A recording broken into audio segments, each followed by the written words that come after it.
two things that we want out of this COVID-19 vaccine. One, we want to know that if we get immunized and after we get our 2 doses, that if we get exposed to the virus, we're not going to go to the hospital, we're not going to go to the intensive care unit. And it's looking that way. It's really good at protecting people from getting serious illness. So that in itself is a game changer. But your other question gets to the second performance piece that we want out of the vaccine, which is that if you're vaccinated and you're exposed to the virus, will you still get the virus, and can you still shed virus in your nose and upper airway when you speak? Because in fact, some of the vaccines, when we gave them to non-human primates, they protected the monkeys from getting very sick and virus in the lungs, but the monkeys were still shedding virus in their mouth and nose and throat. And therefore, potentially, you could still transmit the virus from one person to another. To the person who doesn't have the shot. There's actually a big study underway to look at that right now.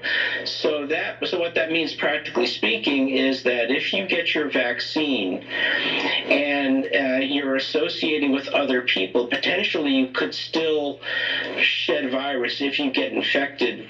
I know it's a bit complicated, but that's how it looks at this point. Doctor, using Harvey's example, Harvey would be safe, but if I were standing next to him at work or whatever and I had not gotten the vaccine, I would be at risk. Yeah, let me give you a practical example. So because I'm a healthcare provider, potentially I might have access to getting a COVID-19 vaccine.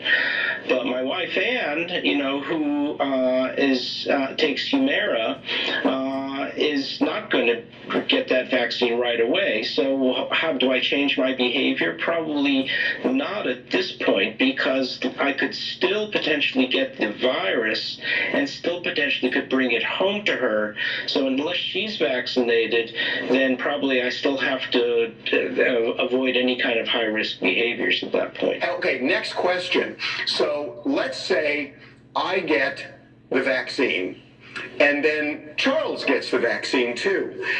If I then interact with Charles, I know the vaccine is 95% effective.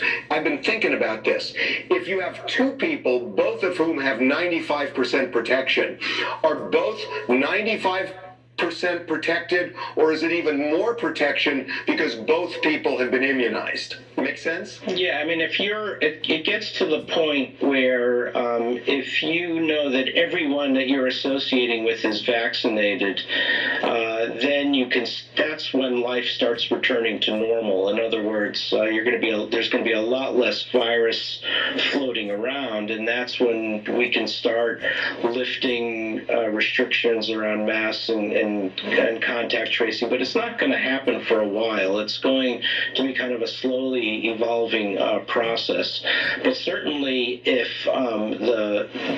the people that you're associating with are all vaccinated, that dramatically lowers risk of everything. To the point where you wouldn't have to wear a mask? I think at least for now, the recommendation is likely to be even after the initial round of healthcare providers and nursing home residents and those first wave of individuals get vaccinated, doesn't give you a license to start going to bars and concerts and all that sort of thing. You're still going to have to act responsibly. All right. What about offices? That, there are a lot of people who are working at home right now, and a lot of people want to get back to an office. Is there any sense of how many people need to get vaccinated before an office environment becomes safe, or is it 100%? Is that what we're talking about? If you have a high-performing vaccine, like that Pfizer-Moderna vaccine, you need about 70% of the population vaccinated before it stops transmission, before you get really true herd immunity. That's the estimate. And so the bar is pretty high, meaning to get 70% of the U.S. population vaccinated, we don't even have step-down studies in the kids yet to know if we can vaccinate them. So to get to totally normal existence, we're probably months and months away. Okay, well, thank you so much. Everybody's got so many questions. This was really helpful. Yeah. Well, I'm always happy to come on. I love you guys, love your show, and anything I can do to offer